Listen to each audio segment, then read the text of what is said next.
Встречаем творческий и семейный дуэт Татьяна и Владимир Черемухины.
Ну, а зараз трошечки поезії в цей святочний день. Добре, дякую.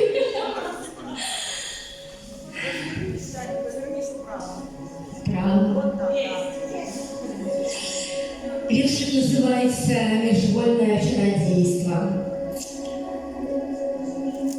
Лусточки, бульби, лапики моху, вогнище, смех леонин, ночь надыходить помалу, потроху, мягкой ступой по земле. Ночь подыходит до вогнища, в очи полные искров блещат. Ти то не в очи уже, думай, что хочешь, люди для вогнища спят. Зоркие помня зихочуть сквозь лапы, ночь прилягла леонин, летний лагунный да шишка закрапал, память буркая в калиб, память луною минулым, как снили люди дивосные сны, мары, дитячие мары обсили липнуть до духов лесных. Духи ясные здивляются маром, пильно глядят на людей. Лусточки буль, де кубок узвару, будзе вам сіла, надзей. Усім жанчынам у гэты дзень я зычу, каб была ў нас не толькі сіла надзеі, але і сіла веры, сіла любові і самае галоўнае, узаемнае на ўсё жыццё каханне. Са святам нас!